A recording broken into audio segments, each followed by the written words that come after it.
Fondly known as Mr. Pinoy Broker, he has been featured in Time Asia and Metro Magazine and appeared as a resource speaker on ANC. Jovi has taught BSREM courses at top schools including PCU, Georgia College, and Creba CSB. Most recently, he served as Director for Knowledge Management and Information Systems at the Department of Human Settlements and Urban Development. He is also a TESDA accredited technical expert for real estate salespersons. Okay, ladies and gentlemen, our speaker, Mr. Jovi Francis Tupas. Thank you very much to our birthday girl, si Tita Libay. Happy Yes, birthday to you. Ayan, buti na po thank you. alive and ano na ulit, bright na po si ating birthday girl, si Tita Libay. So, again, good afternoon to everyone. So, let me share my screen right now so we can already start. Data.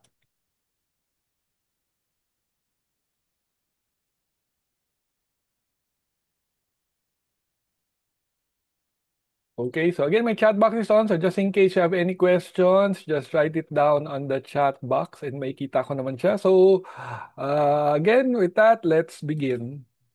I've had this problem. Big problem. I really needed A good real estate broker. And I kept searching and searching.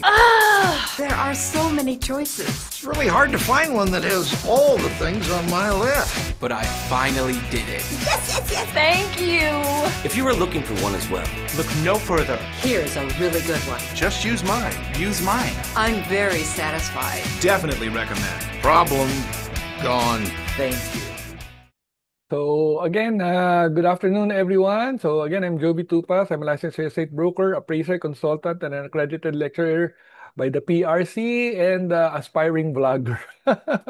Yan. So again, let's get into it. Kung ano na yung, no? So we had a very good morning kanina with the engineer Carmela Torbella, followed by Mr. Roque Sorioso. No? So again, these are all mga final coachings and as per request kasi kailangan ng mga computations daw. So I'll just give some final pointers in taking the exams, last minute updates, and then later on after me, siguro mga nasa mga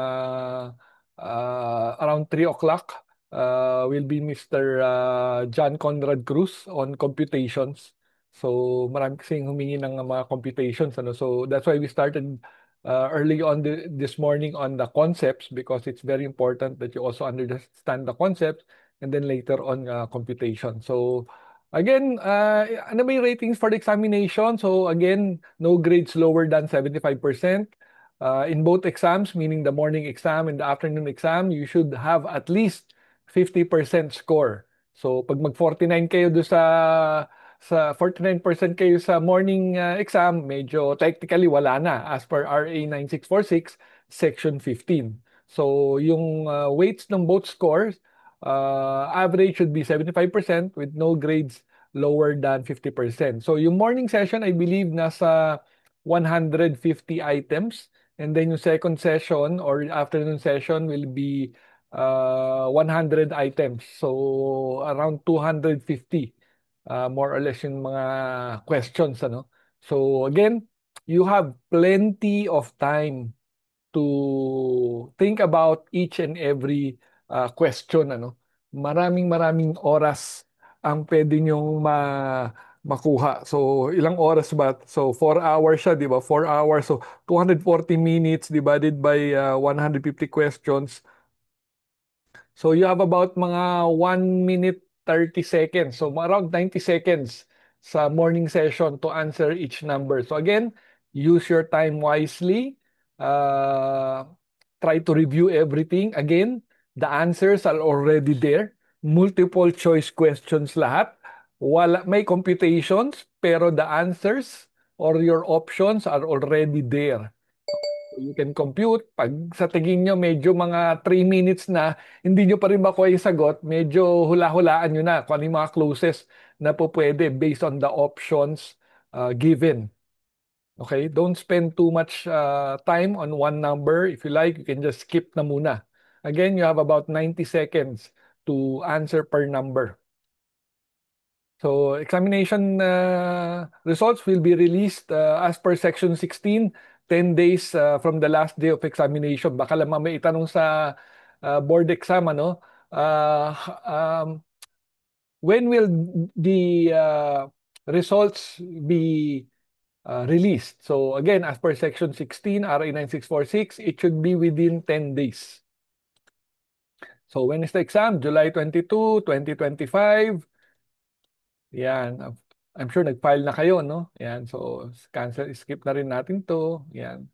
Target date of release, July 25, so 2 days after. But then again, as per Section 16, RA 9646, within 10 days. So, pasok pa naman siya within 10 days. So, Section 13, scope of the examination. Yan. So, we'll try to focus on real estate appraisal, ano? So for real estate appraisers, these are the subjects to be covered during the exam. So fundamentals of real estate principles, standards of and ethics, theories and principles in appraisal, human and physical geography, methodology of appraisal approaches, valuation procedures and research, appraisal of machinery and equipment. Hopefully later we'll have a sample appraisal with JC on machinery and equipment. Siguro kahit one number siguro sana, no? And then we have practical appraisal mathematics, appraisal report writing, real estate finance economics, case studies, land management system, and real property laws. Itong pinakamabigat, no? Number 13, any other related subjects as may be determined by the board. So ito yung pinaka-X factor, ano?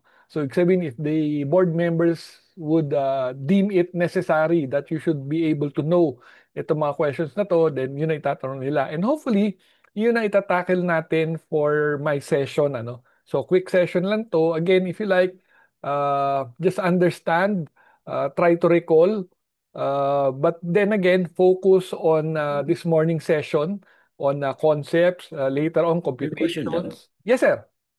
Sir, yung sa case study, usually lumalabas, mga Supreme Court decision, di naman. Hindi naman. Hindi naman. Usually, Okay. yung mga case studies, yung mga, parang discuss kanina ni Mr. Soryoso, yung Okay, parang sir. may example, tas may mga Exam, yeah. given, yan. So, Okay, yun. so, So, thank again, you, sir. be careful lang doon sa mga data. Sometimes, nilalabas ng data sobra-sobra, sobrang dami. So, you might be wondering, ano kaya gagamitin ko itong data? No? So, again, try to use which one is more applicable. Just in case, kung gusto nyo, pwede nyo siyang i-trial and error kung talagang hindi nyo maintindihan, and then try to look at the answer kung merong nandoon.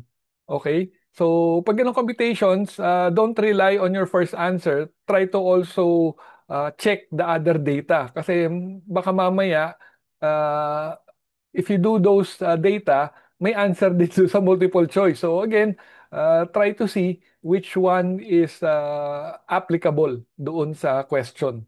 So again, the answers are already there. Okay? Just in case sa talagang medyo nag-mental blackout ka, sa tingin mo, ano na kaya mangyayari dito? Hindi ko na talaga alam, ayoko na. Again, shade ka lang ng shade. Okay, so just in case medyo nakatulog ka, pagising mo, 5 minutes na lang, nasa number 5 ka pa lang out of 150, as much as possible, mag-shade ka na lang and hope for the best. Again, no answer is a wrong answer. Hindi siya right minus wrong. So, okay lang magkamali. Huwag naman sobrang daming mali, ano? Otherwise, di ka papasa. Yan. So, ito yung program for July 22. So 7 a.m. to 7:45, yan yung filing. Again, I would strongly suggest that you be at the testing center 1 hour before, mga 6 o'clock. Just in case may mga last minute instructions. Like for example, baka mamaya on Tuesday, pagpunta nyo, biglang sabihin na, lilipat tayo ng room, lilipat tayo ng building or whatever because tumutulo, umuulan, walang kuryente, or for whatever reason. So make sure you're there 1 hour before. And then sa chat group, I've also indicated the link noong mga testing centers. So again, available na siya. Yung testing centers, I posted the link to sa ating messenger group. So just click on that and search for appraiser. And then makikita nyo yung mga different venues. So some of you may be in Metro Manila, yung iba nag-apply sa Bicol, yung iba sa wherever, ano. So double check your classroom kung nasaan. And then again, one day before, go to that venue and double check kung nasaan siya. Double check nyo rin kung saan kayo magpa-park, or double check paano ba yung magandang best route to go there na hindi kayo matatraffic, hindi mababaha. Yan, anong pinaka okay na gagawin. Okay? At the same time, I would like to remind you na it would be best, kasi yung schedule natin is one-day exam. So 8 a.m. to 12 noon, ito yung first part. Second part, 1 p.m. to 5 p.m. So meron kang mga 1 hour break for lunch, ano. Again, I would strongly suggest na if you can just bring a sandwich or a burger or a donut or a banana or something quick na pwede mong ibaon, rather than iniisip mo na, hindi, dyan na lang, meron namang tabing fast food dyan sa tabi. Baka mamaya pagpuntong pa sa tabi, medyo matraffic, umulan, matagal yung serving, baka lalo ko pa magpanik, ano. Again, this is just for one day lang naman. So I would strongly suggest bring a sandwich, bring something to eat, or if you like skyflakes or whatever, bring a jug of water para hindi na kayo pupunta kung saan. Baka mamaya may makain pa kayong whatever. So again, one day lang naman to. So again, these are the coverage for the examinations. Ano? So I'm hoping na medyo, for those of you who took the broker's exam, sana naalala nyo pa itong mga to. So again, yung morning session will be more on general topics for the real estate industry. So parang review lang to. So for those of you who took the broker's exam last April, so most probably siguro mga 50% doon lalabas din ulit as in replay. Yan. So for the afternoon session, it will be more about appraisal approaches, yung mga concepts, definitions, computations. I'm estimating siguro mga around 20 out of the 100. So mga 20-25% would be computations. So make sure you try to study and try to find out kung paano ginagawa yun. Walang formulas na nakalagay doon. So if you need to memorize a formula, make sure you memorize it, and then pagdating sa part 2 or sa afternoon, you can write down your formula naman do sa uh, uh, uh, extra sheet of paper. May sheet of paper naman nakalagay doon, or yung questionnaire, pwede mo nang isulat doon yung formula. Okay, so usually yung formula lang naman na maybe ilalagay niyo yung just in case makalimutan niyo, no, yung value is equal to income over R, yung rate, yung capitalization, yan. Maybe present value, future value formula. Other than that, wala, ano. You may also want to double check yung kanina, bigla kong napaisip, sabi ni Engineer Carmela, yung English to metric. So yung inches, feet, gallons. So just in case, so just focus on mga linear measurements or length and area. Don't focus on yung mga pressure, temperature, ano pa ba, volume. Di na siguro yun. Basta yung mga linear computations lang. So inches, feet, meter, how to convert, kilometer, hectares, acres.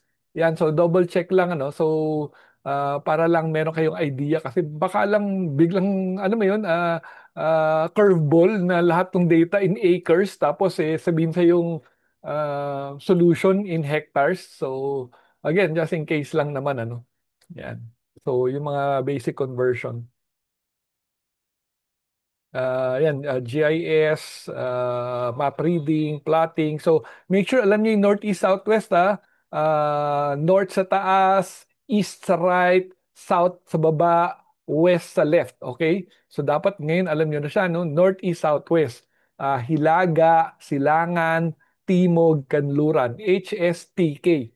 Okay, baka mamaya biglang may Tagalog question dun eh. Medyo may harapan kayo, no? So, Hilagang Silangan. So, Northeast. Yan. So, Northeast, Southwest, HS, Hilaga, Silangan, Timog, Kanluran. HSTK. Yan. So make sure matandaan niyo yung mga ganun things, ano. So again, general instructions, sinabi ko na, no, nasa chat group na natin yung list of classrooms. So make sure you go one day before just to be acquainted sa classroom. Be there at the area at least 6 a.m. So dito nga sinasabi at least 5:30 a.m. Just in case may announcements, ano, because talaga umuulan talaga eh. So we may have last minute instructions or events happening one day before or even the day before. So make sure you're informed. So kami rin, we'll try to see if I come across with some data, ilalagay ko rin naman sa chat group natin para mas madali. Again, costume, yan for male, white polo or shirt with collar. Again, take note, white, preferably without any seal, logo, or mark, just to be sure. Yan, decent slacks or pants or jeans. Walang sinabi ko nung shoes. For female, white blouse or shirt with collar. Yeah, without seal or mark, decent skirt or pants or jeans. Again, wala sa sa shoes, ano. Again, if you have a white polo or shirt, blouse, mas maganda kung plain siya. Ngayon, if it were meron mga logo, brand, okay lang din. Kung ano yung pinaka-white na upper garment na pwede niyong isuot, yun na lang ang isuot ninyo. Just to be sure, ano. Try to avoid wearing stripes, polka dots, or whatever, ano. Again, sometimes kasi yung proctor are strict, yung mga nandoon nagtatanong, yung nagbabantay. So maybe baka mamaya matiming kayo sa strictong gano'n na ayaw ng polka dot, ayaw ng stripes. So at least predominantly white. Again, just in case, ano, most probably on the day itself, maraming magbebenta doon ng white na polo shirt. Yun na nga lang mahal, baka 1,000 pesos. So make sure you bring your own na lang para sigurado. Again, huwag kakalimutan yung NOA, Notice of Admission, yung official receipt, 2 or more black pencils. So, kosa nyo, gawin nyo 5 na. Yan. Make sure you also buy an eraser, yung white na eraser, maybe Staedtler or something na branded na ano, no? Yeah, just to make sure you erase it properly. So again, pagdating sa exams, if you're sure of the answer, i-darken nyo na para hindi nyo na babalikan. Pag medyo hindi kayo sure, you can put a mark or a dot or something na shade. Basta make sure lang na ano, na babalikan nyo siya and to make sure na ganun, ano. Again, computerized po yung board exam natin. Hindi na po pwede yung mga dinadaya o yung mga hack na tinatawag na mag-shade ka ng dalawa or yung isa dark shade, yung isa light shade kasi hindi ka sigurado and hopefully you want to fool the system. So hindi na po siya mag-work. Ano? The moment yung system, dumaan siya dyan, nakita dalawa yung answer, automatic X kagad siya. Wrong answer kagad siya. Again, no answer is a wrong answer. Two answers is also a wrong answer. So if ever you make a mistake, make sure you erase it properly. When you do erasures, dahan-dahan lang po, baka mapunit yung answer sheet. So dahan-dahan lang siya. Okay? Ball pen with black ink only. Okay? So ball pen with black ink only. 1 piece long brown envelope, 1 piece long transparent non-colored plastic envelope. Dito mo itatago yung mga things mo. Yan. Ako sinunod ko talaga to, talagang plastic envelope. Then I found out yung mga iba may mga bag. Pero just in case, dala ka na rin. Yan. Non-programmable calculator. So again, ano, may resolution number 1809 2024. Again, I will be posting this lecture slide notes ko sa group natin after I finish, ano. So yan. So as of 2024, ito lang yung pwedeng gamitin na calculator, ano. Yan. So pag Casio, ito yung pupwede. So again, screenshot nyo, double check or double check nyo later once I forward these files, ano. So ito yung mga calculators na pwedeng gamitin as per PRC resolution. Pag Canon, pag Sharp, ito, pag Hewlett-Packard, Citizen, Aurora, Olympia, pag Texas Instruments, ito, other brands, ganito. So basically, ayaw lang nila yung mga sobrang high-tech na calculator, yung mga tipong 4-liners, siguro 2-liners, yun siguro pinaka-maximum. Bawal yung nagpiprint, bawal yung pahaba, bawal yung may keyboard, basic. calculator. Again, hindi naman magi-inspect, pero again, just in case ma-timing kayo sa proctor na magi-inspect. Anong model yan? Anong model yan? So, usually pag ganyan, may mga spot checking naman. Pag nakita ng proctor na yung calculator mo, mukhang programmable na, nandun lahat yung mga formulas or kodigo, yan, medyo pagkasabihan ka na. So, maybe you can bring 2 calculators if you like, just to be sure. Ano? Tapos, pag may isa kayong kasama doon na pinagbawalan ng calculator, yung calculator mo pwede mong ipahiram for say 700 pesos for rent para kumita ka pa, no? Ayan, so again, pag wala pa kayong calculator, you can double check on this list, or you can go to any store and ask them na meron ba kayong calculator for PRC exam purposes. Yan, so standard to sa lahat ng exams for PRC. Okay, so bawal manghiram for inquiries, yan. So calculator, yan.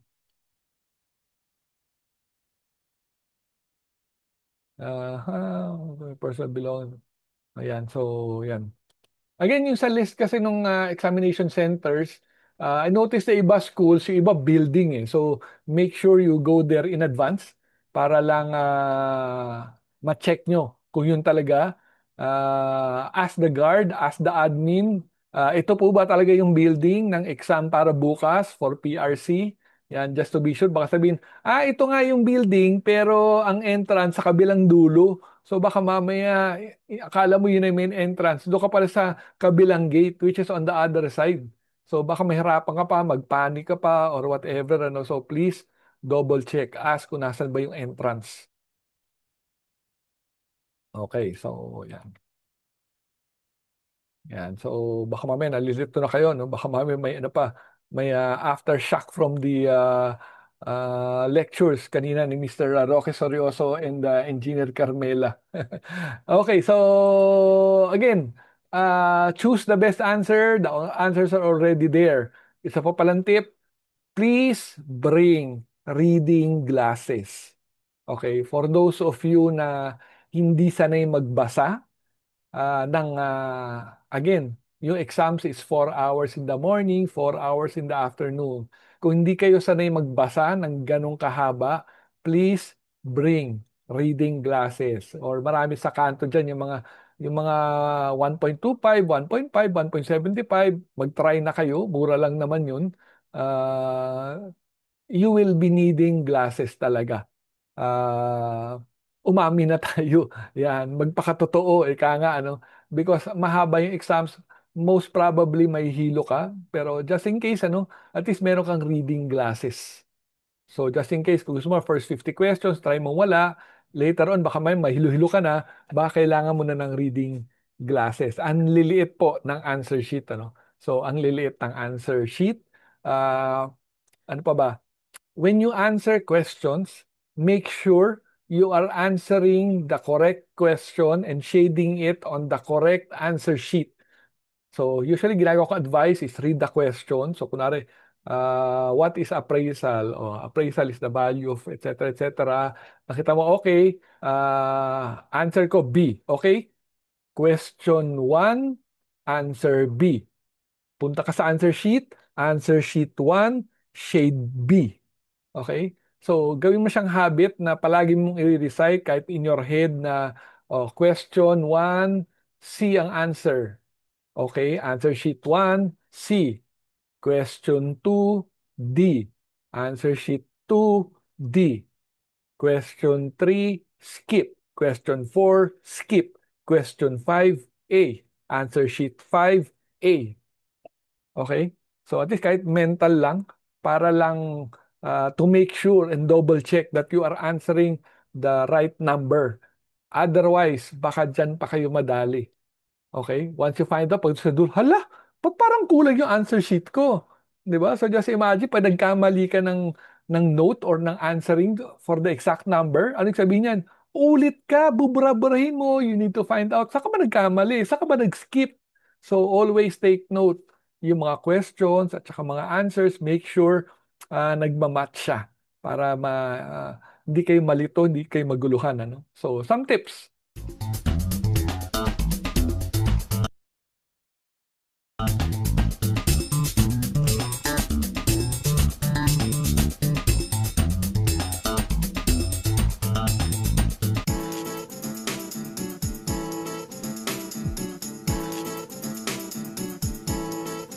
Beyond preparing for the exam and bringing the required materials, there are a few tips that will help you perform better on multiple choice exams. It is important to know how much time you will have to complete the exam before you start. It is also important to carefully read the directions on the exam. Sometimes there can be specific rules, tips, or hints embedded in the directions. For each question on the exam, follow these steps. Carefully read the question and hide the answers with your hand or a piece of scratch paper. Reread the questions, underlining the key words. Check with your professor to make sure it is okay to write on the exam. Come up with the answer in your head before looking at all the possible answers. Then, carefully read all the possible answers and find the one that best matches the answer you came up with in your head. Do the easy questions first, and then come back to the questions you were unsure of. This way, you can use hints from the questions you knew to help with the questions you were unsure of. If you are still having trouble finding the right answer, eliminate the answers you know are not right by crossing them out.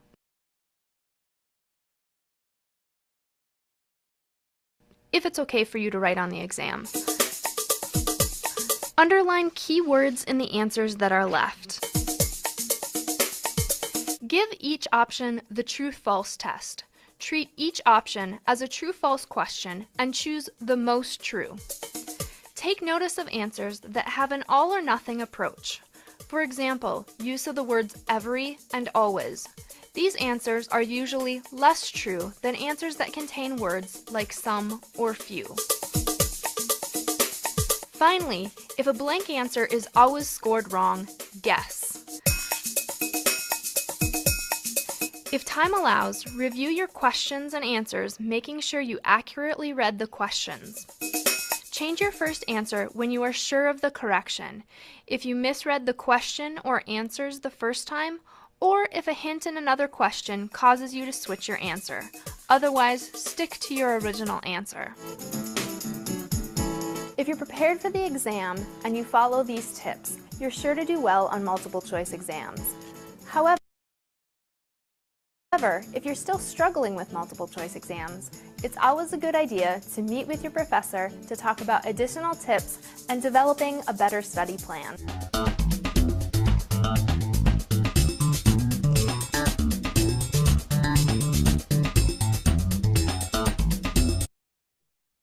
So again,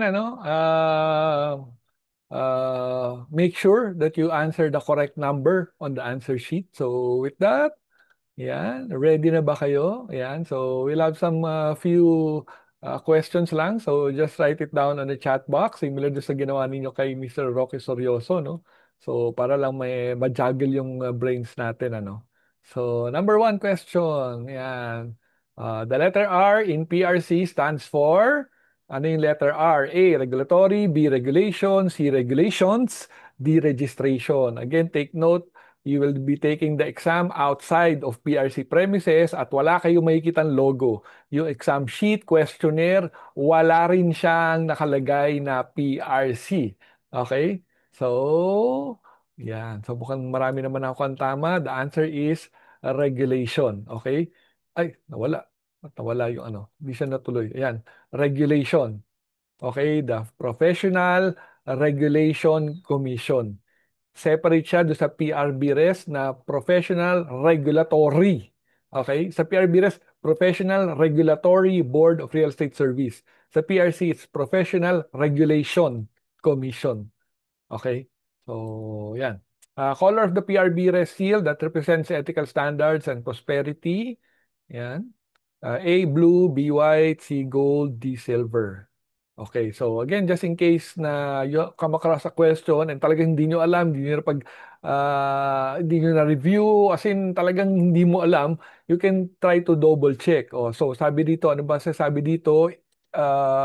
Ang kailangan dito ay color. So, kailangan color. Ethical standards and prosperity. So, tetest mo siya blue. Ethical standards ba siya? Pwede siguro. Prosperity, parang hindi. So, di ba? End. So, ethical standards end. So, plus 2. So kailangan dalawa ma-satisfy mo, no? Ethical standards and prosperity. So you may think, blue, pwede siguro. Parang hindi siya gold, hindi prosperity. White, ethical standards, yes, pwede kasi white pure. So pwede yan. Prosperity, parang hindi eh. So you go to letter C, gold. Parang sabi nila, tama to, gold standard. Tapos yung gold, pwede pambili. To mukhang pwede na tong gold. And then go to next option, silver. Ethical standards, pwede. Prosperity, pwede rin. Pero most likely, between gold and silver, baka gold ang answer. Okay? So again, you can just do process of elimination simply because the answers are already there sa options. Pipili ka na lang talaga. So, yan. So, ito yung PRB RES logo which is included under the annex ng IRR ng 9646 na kadalasan hindi nakikita because ang dina-download lang yung RA 9646 or yung IRR lang without yung attachment. So, naka-attach po ito, no? So, ito yung logo ng PRB RES. Okay, so baka may tanong, anong number nakalagay sa logo ng PRB RES sa ilalim? Anong nakalagay doon? 2009, 2010, 2011, 2012. Yan. So the answer is 2010 ang nakalagay. Yan. So land represents real estate, structures represents improvements of the land such as residential, industrial, commercial, institutional buildings. Trees and fruits represents agricultural product. Green lines represents the real estate service practitioners such as the consultants, appraisers, assessors, brokers, and salespersons.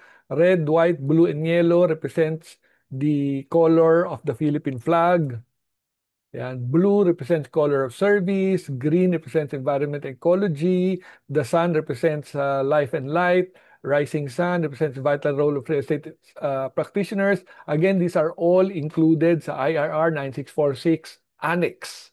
Nasa annex siya. Gold represents ethical standards and prosperity. Map of the Philippines presents the Philippine archipelago.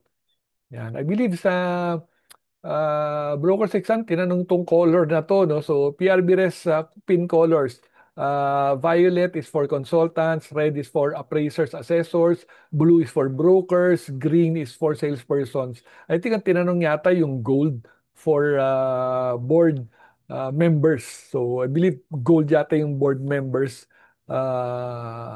pin nila. Okay? So, again, hindi ko pa nakikita kung saan nila nakuha yun. Pero kasi yung mga options kasi, yun na lang natitira gold eh. So, if you know itong violet, red, blue, and green, so most likely isa, gold na yan. Sir Thomas, yun, no? Yung red, it's for the broker, appraiser. Appraiser, assessor. Okay, sir. Thank you, sir. So, violet is consultant, red is appraiser, assessor, blue is broker, green is salesperson. Yan. So baka may tanong din, who are the current Board of Real Estate Service? Yan, Chairperson, Ofelia C. Binag, Board Member Rafael Fardo, Jose Arnold Tan, Board Member, Pilar M. Torres Banag, Board Member. Yan. So if ever ang appraiser kasi dito si Mr. Well, technically lahat naman sila appraiser, ano? Pero ang board member for appraiser kasi si Mr. Rafael M. Fajardo, board member for government assessors under BLGF, si board member Jose Arnold M. Tan. Okay, so ito yung mga just in case may mga questions na on appraisal, definitions, baka mamaya tanong yung WAC, So if ever magtatanong gano'n, most likely si board member Pilar Torres Banaga magtatanong ng mga gano'n, Yan. So again, the cone of learning, yan. So 10% of what we read, we remember, 20% of what we hear, 30% of what we see, 50% of what we see in here.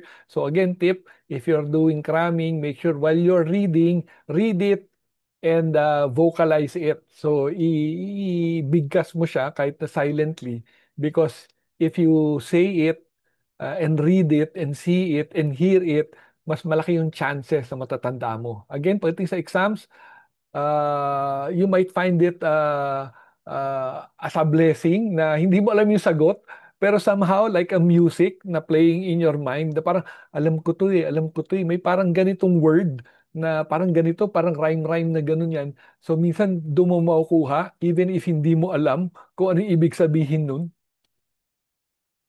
So dates to remember, Yan. So, nakuha ko to sa notes ni Mr. Abet Arellano. Recently, nagbigay siya ng mga some tips, ano. So, PBBM signed the RA 12001 or RP-VARA June 13, 2024. Effectivity of RP-VARA July 5, 2024. Transition period July 5, 2024 to July 4, 2026. Yan ang transition period. Again, papadala ko naman itong slides na to after my lecture. Hopefully by now, medyo ano ka na, medyo relax ka na, may mga last minute reviews and testing ka na, pero I'm hoping na lahat nabasa nyo na, lahat medyo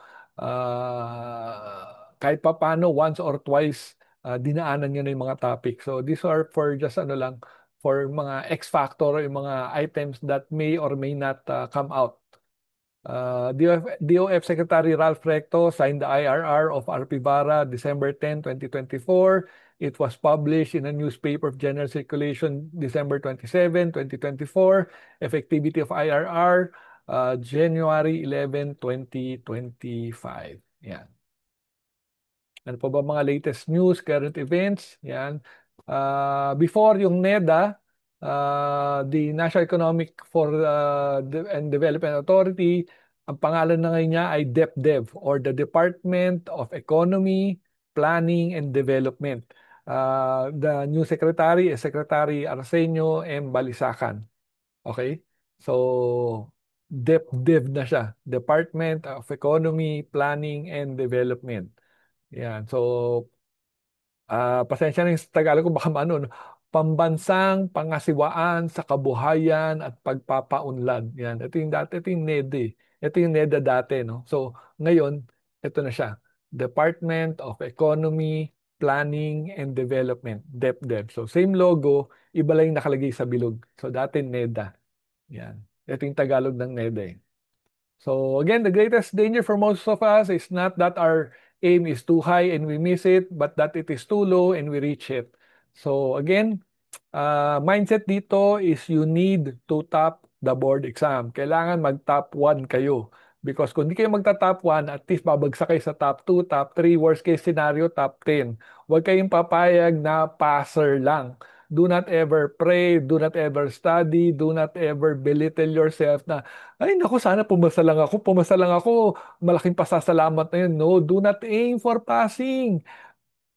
Pray and earn the right to be in the top 10. Top 1 ang dapat mong i-aim, ladies and gentlemen, because all it matters in the end, anong place mo, di ba? Pumasa ka nga, okay lang, pasado. Pero pag ikaw ay top 1, it doesn't matter kung ikaw ay magaling na appraiser, hindi ka magaling na appraiser, later on na nila malalaman yon if they hire you. In the meantime, yun ang pinaka-credential mo, di ba? You are the top 1 appraiser nitong 2025 exam. And with that, you can demand a higher salary, you can demand a promotion, ikaw na yung gagawing assessor, meron kang badge na nakatatak sa iyo, di ba? So that badge will stay on for about a year.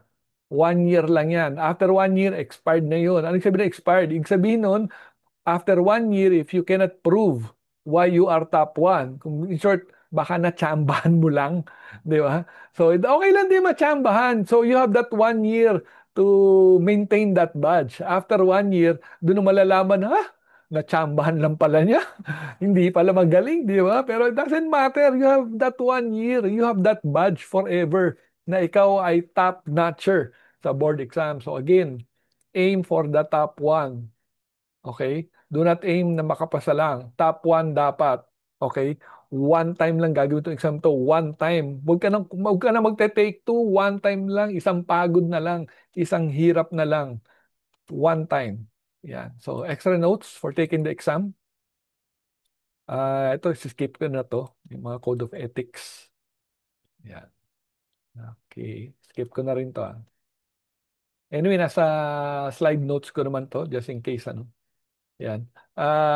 As of November 22, 2022, no? November 15, 2022, the world's population reached 8 billion. So just in case lang, ano, biglang magtanong diyan na when was the 8 billion mark reached? So November 15, 2022.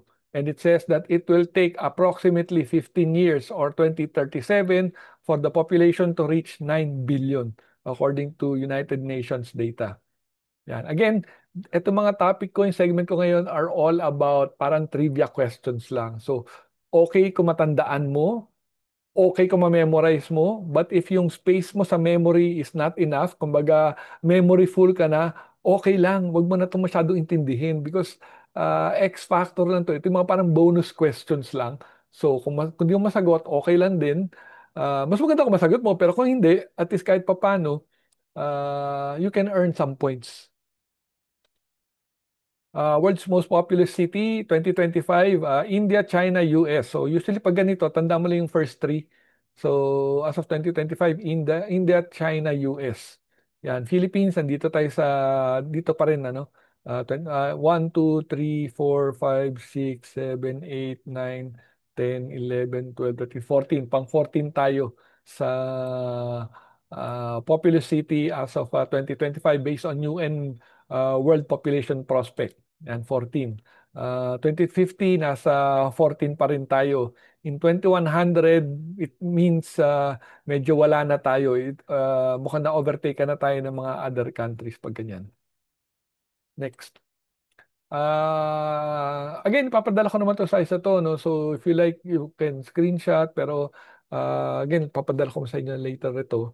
Ito yung differences lang ng PD957 tsaka BP220. So just in case in the morning exam, magtanong ng mga general questions on RA9646, PD957, BP220 because kasama pa rin siya sa topic. Most likely, ang magtatanong dyan si Chairperson Ofelia Binag and then si Board Member Pilar Torres Banaag.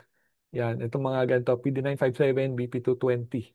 Yan, so make sure na at least know by heart, know these numbers. Again, lahat ng mga laman ng memory ninyo, lahat ng problema, lahat ng mga aspiration sa buhay, lahat ng mga money matters, medyo i-download nyo muna sa hard disk.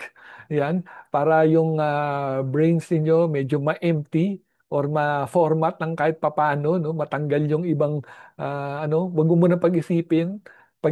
So you have until today, Saturday, tomorrow, Sunday, Monday, and then Tuesday. After Tuesday na exam, pagdating ng 6 o'clock, itapon mo na lahat ng yung mga na-store mo sa utak mo about appraisal, trivia at lahat-lahat, and then bring back yung mga dapat mong pagtuunan ng pansin. Okay? So make space for this one. Hanggang Tuesday lang naman. Okay? So yan, kung gusto nyo yung again, this is a board exam. PRC board exam. If it can help you, mag-absent ka na from work, mag-vacation ka, magkulong ka sa kwarto, or find a condominium unit or a space near the exam room para ganun gawin mo. These are what takers from engineering, mga law school, yan ang ginagawa nila. So again, this is a board exam. Okay, hindi siya quiz, hindi siya thesis, di ba? Board exam to. Lahat malalaman mo kagad in one day tapos kagad siya. Okay, so you need to prepare for this one because our aim is for you to be top 1. Okay, kailangan top 1 at pagmamebang natin kayo. Yan, so hindi lang kami, buong barangay nyo, buong pamilya nyo, mababalita na ikaw ay top 1. So kung before high school, college, medyo school bukol ka na parang wala kang pupuntahan talaga, by being a top notcher dito, yan na. Para kang napatawad na sa lahat ng mga nagawa mong mali nung nakaraan.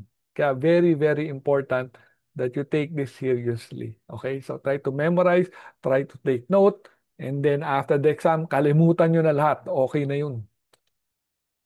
So deadliest and costliest typhoons, yan. So as of 2021, simply because wala pa ako nakuha data na updated. So yan, in terms of damage, si Yolanda, Ompong, Pablo. Ito yung top 3 typhoons that devastated the Philippines. So kung papansin nyo, sino to? Nakalimutan ko na yung isang typhoon na sa Metro Manila lang, ano, so wala siya dito, ano. So hindi siya top doon sa devastation na nangyari sa Undoy. Wala dito si Undoy sa top na top 1, 2, 3, 4, 5, 6, 7 na deadliest and costliest typhoons in the Philippines. Wala si Undoy, ano. So baka may option na Undoy. So make sure na number 1 si Yolanda, Ompong, Pablo. Yan. Next. Since we're doing appraisal, so ito yung highest mountains in the Philippines. Again, ano, these are all trivia questions. If you can remember, well and good. If not, okay lang din, ano. Importante alam mo yung concepts, yung kanina discuss ni Engineer Carmela, Professor Roque Sorioso, at saka later on ni Mr. JC Cruz. Yun ang pinaka-importante. Ito ano lang to, icing on the cake, ika nga. So, highest mountains in the Philippines, Mount Apo, Mount Dulang-Dulang, Mount Pulag. Okay? But dito, you need to memorize lang yung mga top 3. I stand corrected. Do not memorize. Just know and then forget about it. Kasi later on, pag nasa exam na kayo doon, ano yung second highest mountain? Ako, ano nga sabi? Alam ko, Apo yung top eh. Hindi ko lang alam kung ano yung second. Pero parang may na-mention yata na Dulang-Dulang. Yan, kasi parang weird yung pangalan, Dulang-Dulang eh. So, nalaman ko, okay, Dulang-Dulang, dalawang beses umulit, so say number 2. Yan. So again, these are things na just to make it easier, na makakalimutan mo yung Dulang-Dulang. Pero alam ko yung number 2, 2 eh. 2, 2, ibig sabihin, dalawang umulit-ulit. So, Dulang-Dulang. So yan, number 3, Mount Pulag. Lake, biggest lake in the Philippines, Laguna de Bay or Laguna de Bay, yan, 89,000 hectares, Lake Lanao, and Taal Lake. Yan yung top 3 na biggest lakes in the Philippines. Yan. And that's why nung nagkaroon tayo ng yung war sa Lanao, kaya sila nahirapan yung mga soldiers. It's because yung Lake Lanao is the second biggest lake. So in short, pag nandun ka, nagtago ka, nag-underwater ka, nag-boating or whatever, nag-traverse ka through the waters, most likely baka hindi ka makita or mahirapan kasi ang hirap i-cover yung gano'ng kalaking area. Yan. Top 10 provinces susceptible to flood. Yan, kasi nga nauuso yung flood ngayon. Ano? So Pampanga, Nueva Ecija, Pangasinan, Tarlac. Top 10 provinces highly susceptible to landslides. Marinduque, Rizal, Cebu. Yan. So again, lahat nito will be given to you sa chat box. So according to PSA, ito yung construction statistics for 2025. Top 3 constructions by type, by value, by floor area, by average cost. So just in case, yan, residential construction per square meter in the Philippines, yan, 23,000 per square, single house, ganyan, duplex, yan.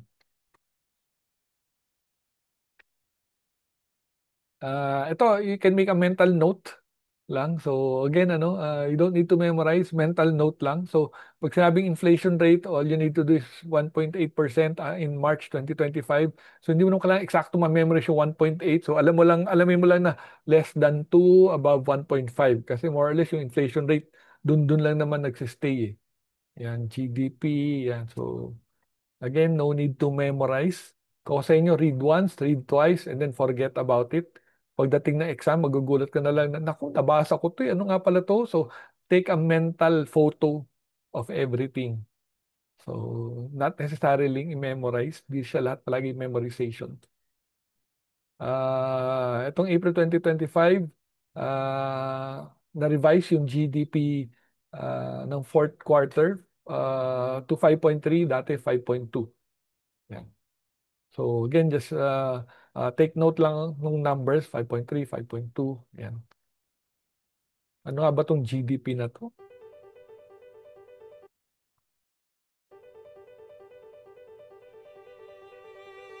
Gross National Product, GNP, is one of the many metrics economists use to measure a country's economic output. For any one year, GNP equals the market value of all the goods and services produced by the citizens of a country, whether those goods were produced inside the country or manufactured elsewhere. Although similar, gross national product is not the same as the more frequently used gross domestic product, GDP.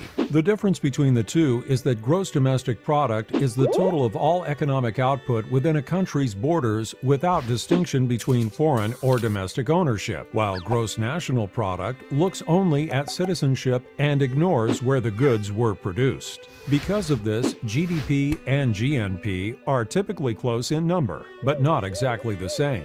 In countries with many foreign investors, the GDP can be quite a bit higher than the GNP. While both GDP and GNP are important indicators of a nation's economic productivity, the U.S. Department of Commerce switched from using the GNP to the GDP as their primary measure of the United States' economic well-being. This makes it easier to compare the U.S. economy to other nations, as the GDP is used by the majority of countries throughout the world.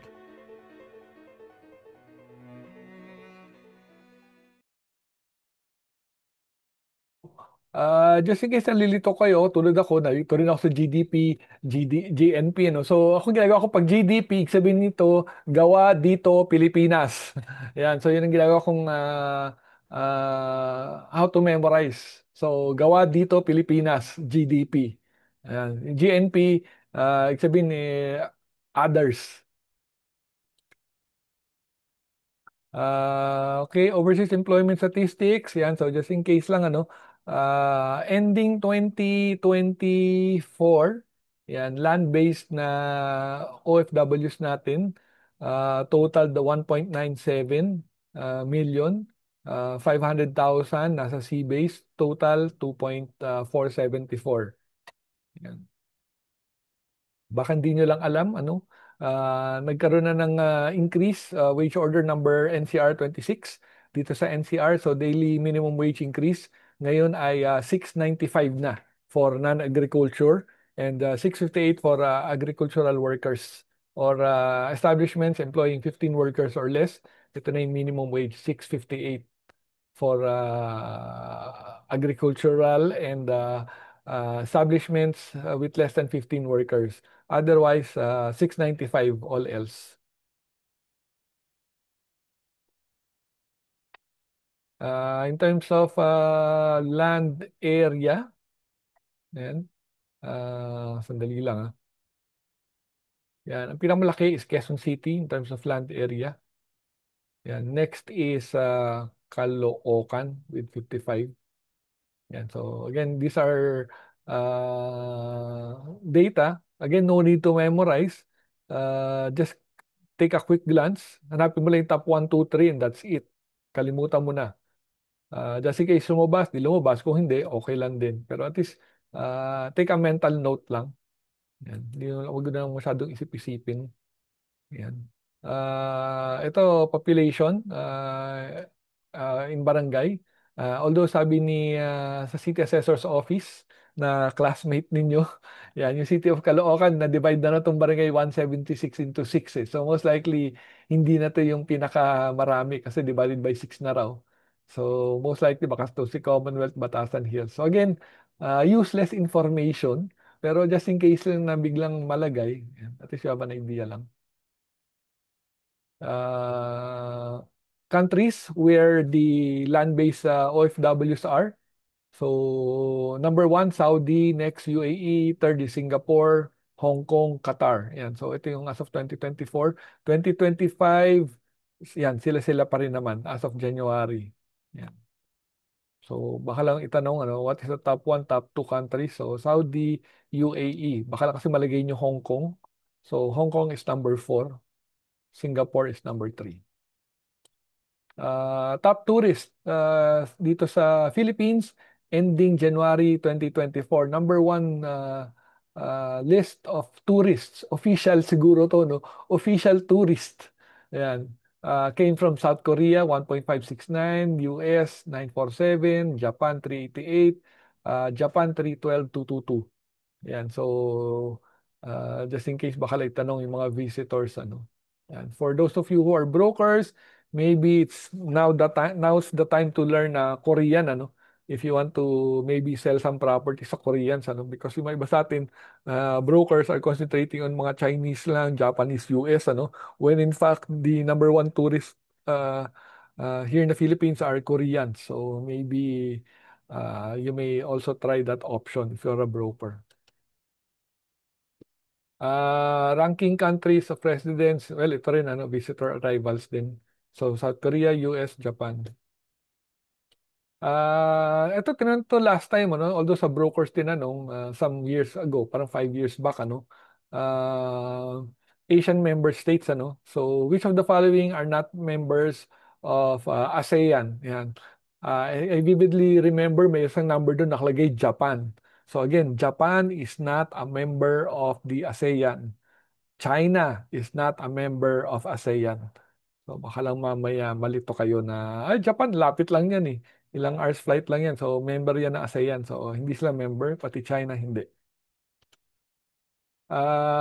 Ito from Consa Maya Cartojano. Yan. So farm tourism, RA 10816. So again, just remember lang, agritourism, ecotourism falls under RA 10816. So I'll try to see kung meron akong list nito. Dati kasi meron akong list nito ng mga RAs. I'll try to see if I can find it and then upload it again sa chat box. So ito na kasi yung mga bagong laws na nakita ko na baka mamay tanong, what is RA 10816, farm tourism?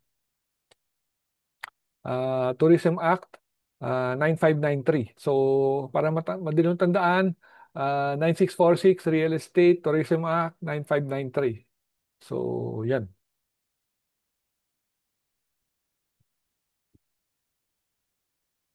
Organic Agriculture Act RA 10068. Ayan.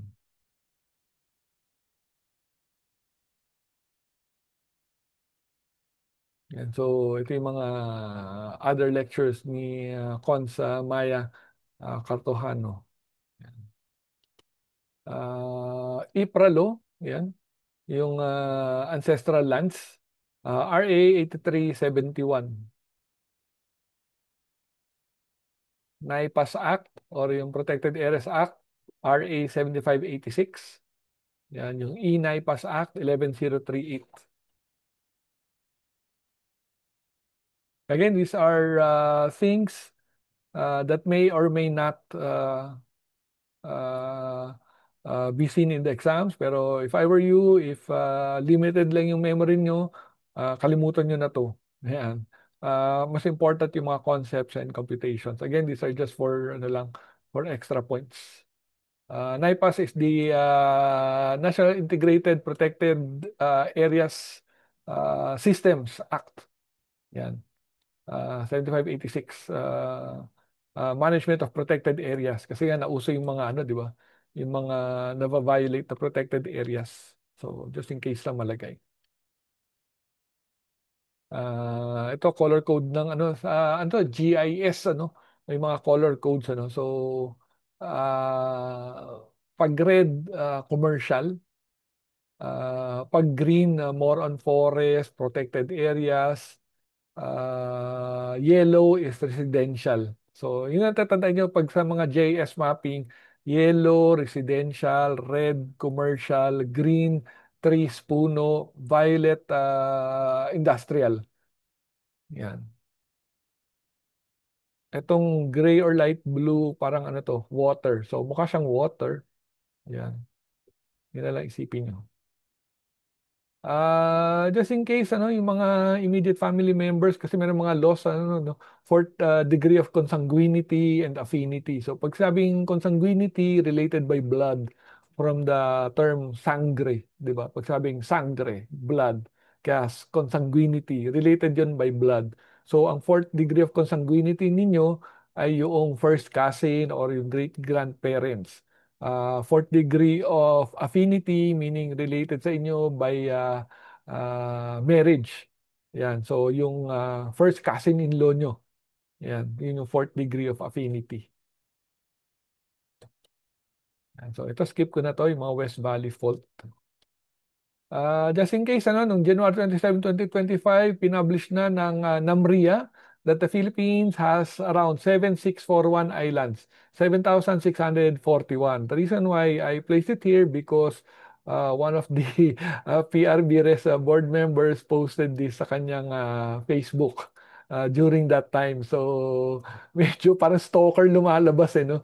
So, again, that's also one way of knowing. Kasi yung the PRBRES board members are the one uh, uh, giving the exams, sila yung nagbibigay ng question. So what better way kung kung mga friends ko naman, so titingnan ko ano pa nga pinopost niya, di ba? So nakita ko, ito pinost niya 7,641 islands. So most likely baka mamilagay niya na ilang islands na ang Philippines. A 7,641, B 7,100, C 7,107. So di ba? Baka mamaya may isip nyo, ay hindi, 7,107 yan. Yan yung natutunan ko pa 10 years ago eh. So again, 7,641 na as of January 2025.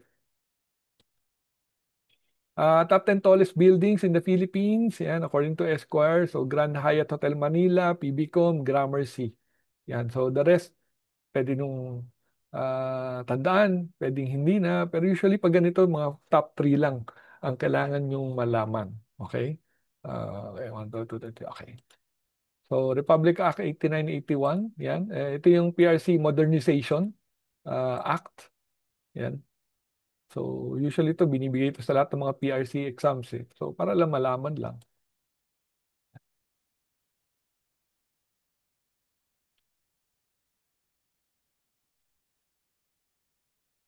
Ito, RESA Section 34, Section 35. So, yung Code of Ethics is under RESA Section 35. Yan. So, tandaan nyo lang siya.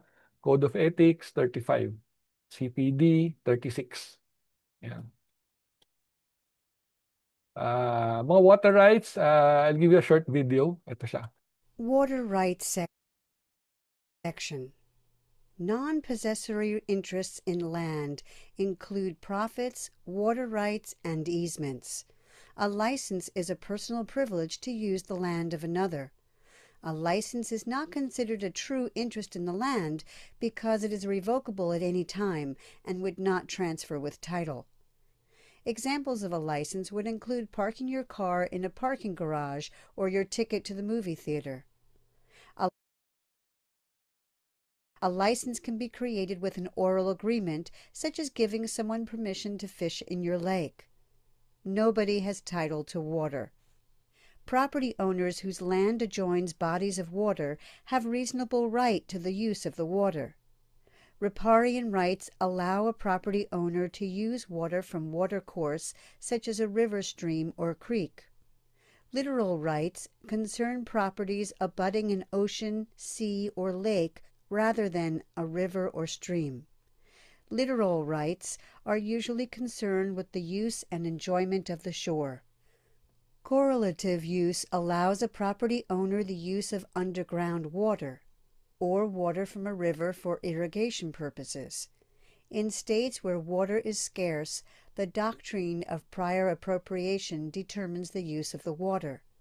Under this doctrine, the use of the water is determined by the state, not the owner whose property is adjacent to the body of water.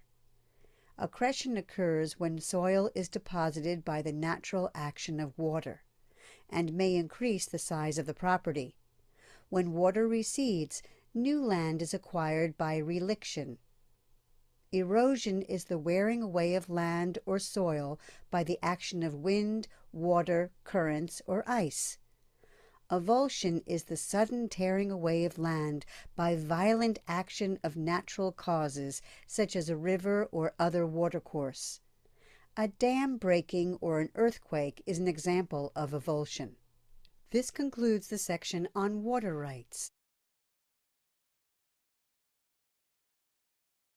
Yan. So, okay. So, nilist down ko naman yung mga mentioned sa videos here. So, again, I'll be forwarding this to the group. And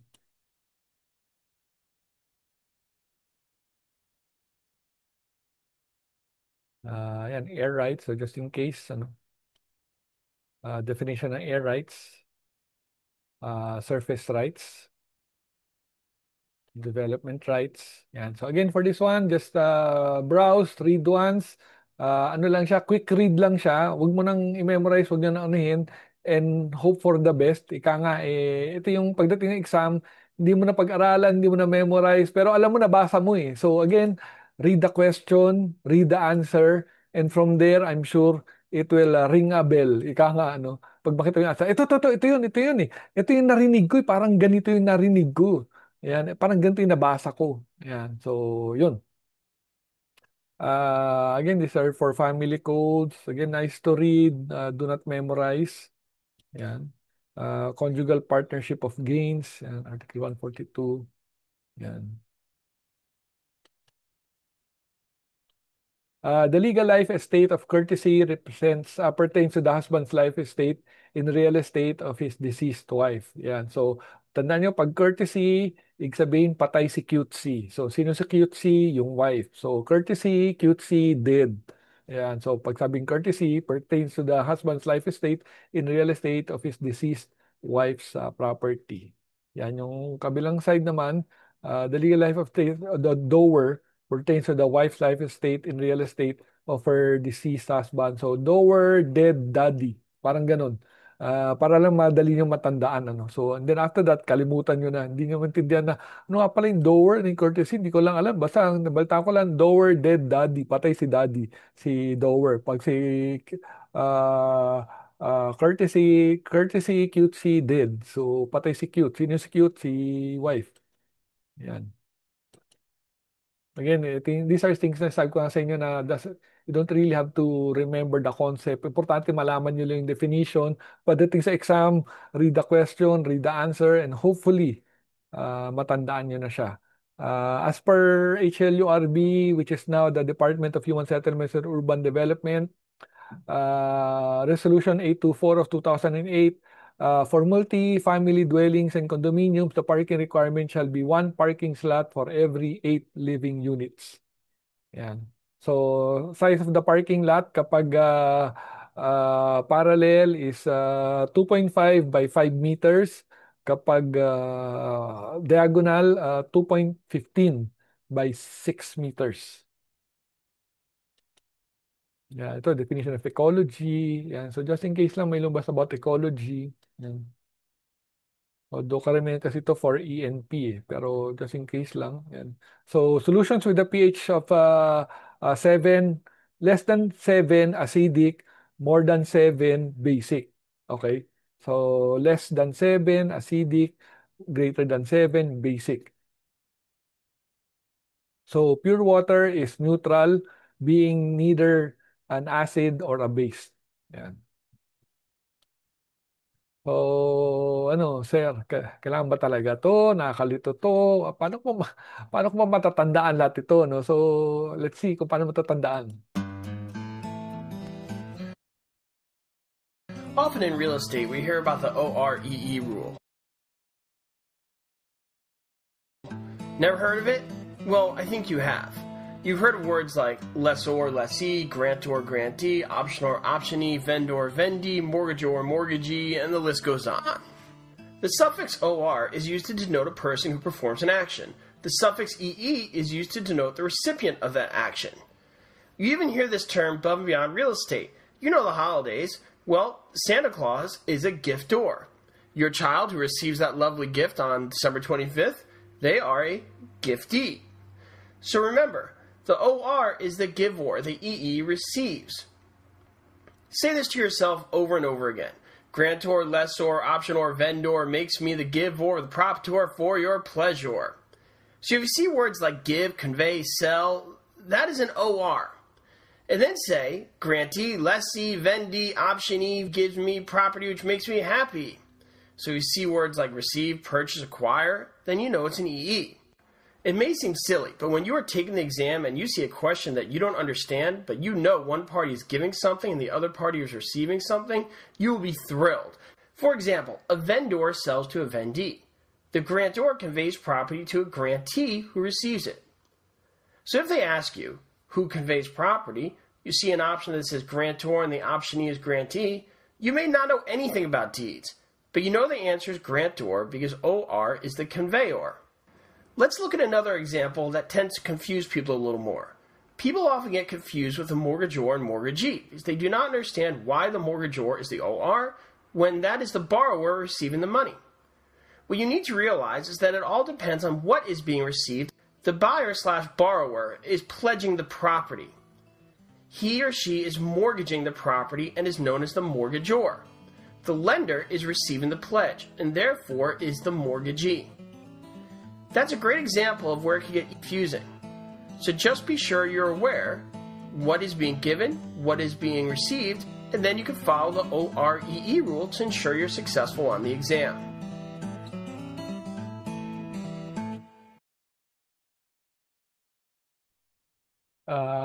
Again, these are some additional ecology questions. Again, no need to memorize. Maybe just read it once or aloud to yourself and then forget about it. Ano? Huwag kayong masyado magdi-deal into these types of questions. So again, these are all meant to give you a glimpse lang or picture memory. Yung tipong, yung things that flash in front of you and then hindi mo naisip na ano yung nakita ko, hindi ko yata nabasa, hindi ko yata na-memorize. Okay lang yun. The moment na mag-flash sa memory mo, nakikita mo siya, once you read it or say it to yourself, matatandaan nyo na siya. Okay? Or again, doesn't really require you to understand. Importante lang na memorize nyo, dumaan sa utak nyo, na basa mo or you heard about it, na chismis nyo, na marites nyo.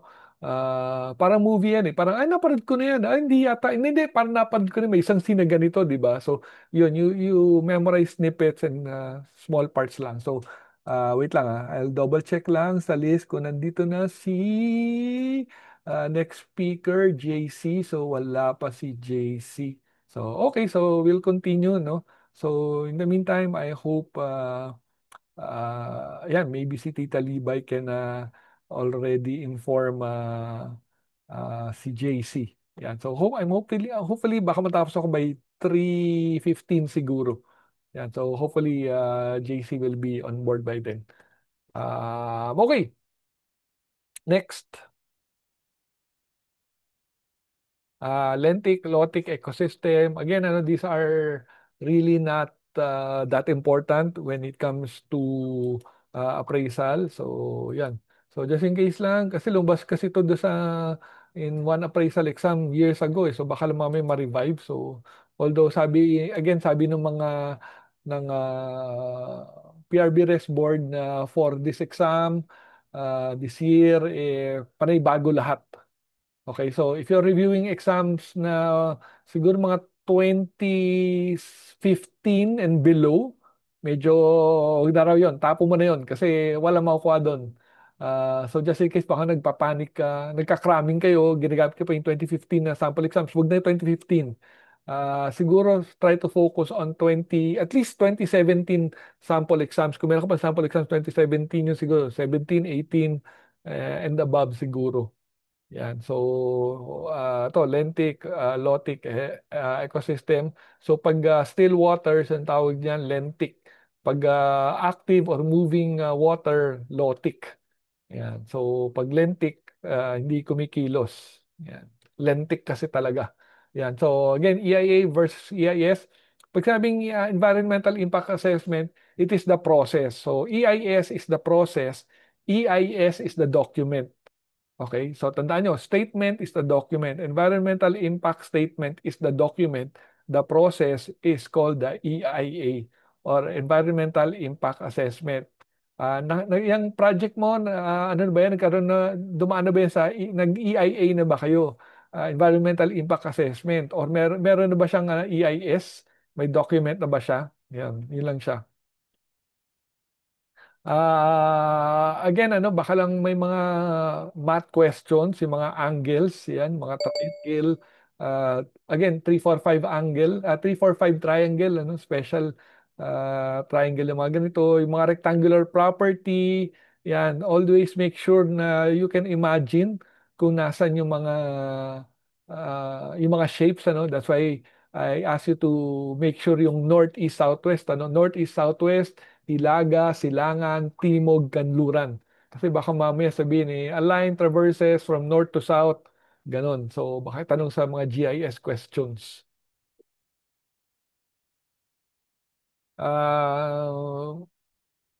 Forbes list, 2025 billionaires na in the Philippines. Yan. Ito yung mga ranking. So, just in case lang naman. Yan. So, ano koleksyon to sa akin? So, again, marami, no? So, take note, si Manny Villar, yung Camellia Properties. Enrique Razon, aside from ICTSI, shipping, nandito pa yung Soler. So, real estate na naman. Ramon Ang, so of course, beer production, meron din San Miguel Properties, Nunaiya, International Airport, di ba? So, real estate din. Lucio Tan, ayan. Real estate din. Aside from other ventures. Ito mga C. Yan. Yan. Ito, again, kanina ito yung sinabi, no? Flood-prone areas. Yan. So, isipin mo, kakayanin pa ba to? If you'd like to memorize 10 times faster, this video will show how easily you can improve. You remember information in two main ways, as words using your verbal memory or as pictures using your visual memory. They're different mental processes and they achieve dramatically different results. People never believe how absolutely crazy the difference is. So here's a challenge for you and you can prove it for yourself. First, let's test your verbal memory. I'll give you a list of 10 words and let's see how many you're able to remember. Here we go. Piano. Elephant. Truck. Bottle. Basketball. Chair. Pineapple. Dog. Painting. Trampoline. Okay, pause the video and write down all the words you can remember.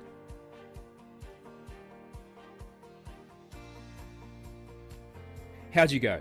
If you're like the average person, you were able to recall about 5 to 7 words, not necessarily in the right order. So that was your verbal memory. Now let's test your visual memory. I'll give you another list of words, but this time I'll also give a short story and draw a picture. To activate your visual memory, just create a mental picture of everything I describe and draw. You can even close your eyes if you want and just listen to my voice. Here we go. Ferrari. Imagine you're driving a bright red Ferrari with the top down. The music is pumping above the throaty growl of the engine and your hair is blowing in the wind. Chicken. With a loud thump, a giant chicken lands in the seat next to you. It's the size of a person, enormous and yellow. It must have fallen out of the sky. Watermelon. The chicken opens the car door and leaps out onto the road. As it stands there, an enormous green watermelon rolls over the top of it and keeps rolling down the road. Barack Obama. You watch the watermelon roll down the road and straight into Barack Obama. The watermelon splits in half and Obama is left standing there, dripping in watermelon juice. Poodle. Obama picks up a passing poodle and uses it to wipe juice off his face. The poodle is pure white, but as it soaks up watermelon juice, it slowly turns bright pink. Flagpole. Obama throws the poodle away. It flies through the air and lands on the top of a tall flagpole. The weight of the juicy poodle causes the flagpole to slowly topple over. Cake. With a loud and messy splat, the flagpole falls into the middle of an enormous birthday cake. Icing, cream and candles go flying everywhere, raining down on people passing by. Doll. A large dollop of cream lands on the head of an oversized Barbie doll. It creates a weird chemical reaction and the doll shoots into the sky like a space rocket, blonde hair trailing behind her. Pizza. The doll rockets upwards and just as it starts to fall, A large pizza explodes open above her head like a parachute. The pizza is attached to the doll by long strings of melted cheese. Giraffe. The pizza eventually lands on the ground, covering the doll, and a giraffe walks over and starts eating the pizza, bending its long neck and stretching its tongue to lick up the delicious cheese. Skateboard. After eating too much pizza, the giraffe pulls out a skateboard, jumps on it, and starts gliding down the street, ducking signs and street lights as it rolls along. Cigarette. The skateboard begins coughing, and it stops and uses one of its wheels to light a cigarette. The cigarette becomes engulfed in flames, and the skateboard throws it away. Statue of Liberty. The flaming cigarette flies through the air and lands on the torch being held aloft by the Statue of Liberty. The torch bursts into flames too.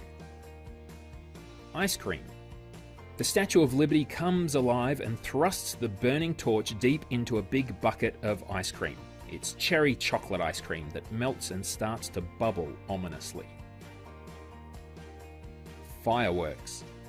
The ice cream explodes into fireworks, lighting up the sky above the Statue of Liberty with brightly coloured fireworks forming the words, "The End." Okay, pause the video again and write down how many words you're able to recall using your visual memory. The trick is to recreate a picture in your mind of each image in the story. Did you see the difference? And I did something sneaky. I gave you 15 words, not 10, but the average person would have been able to recall from 10 up to all 15 words, and mostly in the correct order. Leave a comment below and let me know how your verbal memory scored against your visual memory. Visual memory techniques have been around for thousands of years, but for some strange reason, most people only know verbal memory techniques. Verbal techniques are things like acronyms and acrostics, word associations and rhymes, and even songs, and they all need a serious chunk of boring repetition.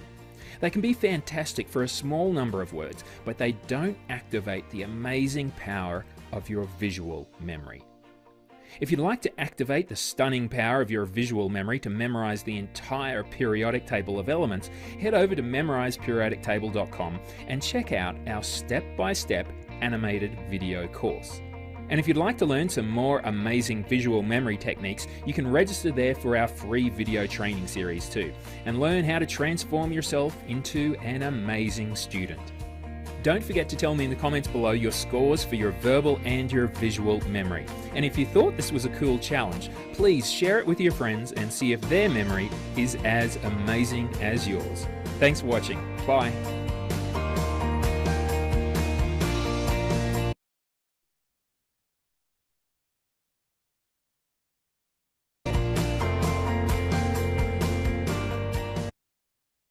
Okay, so again, always aim for the moon. Even if you miss, you land among the stars. So, pagdating sa board exam, always aim to be top 1. Okay? Study hard, remember, read, and do your everything else with the goal of making it to top 1. Again, lahat, every one of you has that opportunity to be top 1. Once lang pwedeng mangyari ito. Well, once and then later on, if you take the consultant's exam, another chance. Pero why wait na for the consultant's exam? So, ano yung nasa natin ngayon? Appraisal board exam. So, best to do this para maka-top 1 kayo. Again, anong secret dyan? Sabi ng mga pumapasa, all you need to do is prayers and basa ka lang ng basa. It doesn't matter kung hindi ka kasama sa top 10 ng high school, grade school, college. It doesn't matter kung pa-shift ka ng course ng college. It doesn't matter kung ikaw sabi na wala kang kalam-alam, you'll never amount to anything. It doesn't matter. Lahat yan na i-erase. So, please make sure you study, prepare well. Kung kinakailangan na magkulong ka sa kwarto just to study and concentrate, do it. Again, one chance lang ito. Huwag mo nang pabayaan na take two ka pa next year. By next year, baka tamarin ka na lang. Baka next year, aaral ka ulit. Next year, kukuha ka na naman na review. By that time, may bago na namang addition. Do not wait for next year. Gawin mo na siya ngayon. Make sure you are top 1.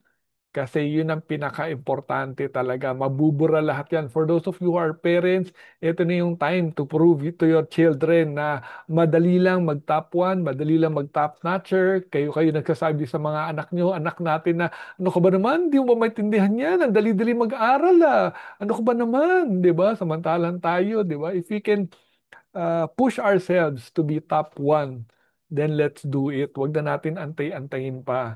Minsan-minsan lang to, pagkakataon na makakuha tayo ng exam. So make sure na na tayo, no? So again, nung 2024, 941 out of 1440 ang pumasa sa exam.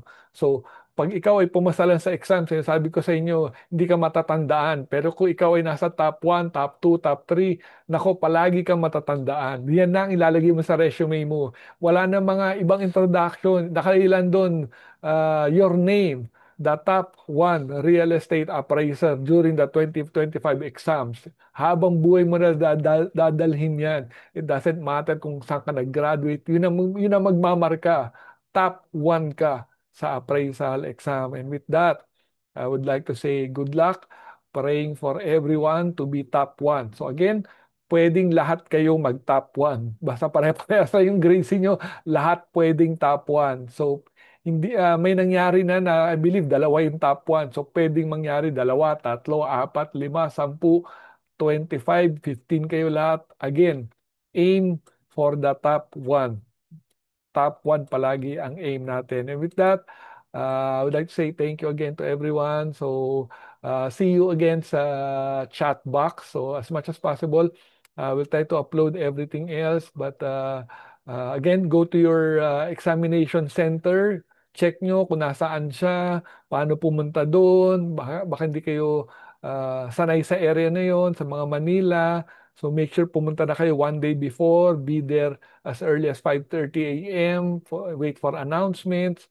Ano pa ba? Ayun na, glasses para sigurado. And that's it. So turning it over to our birthday girl, Tita Libay.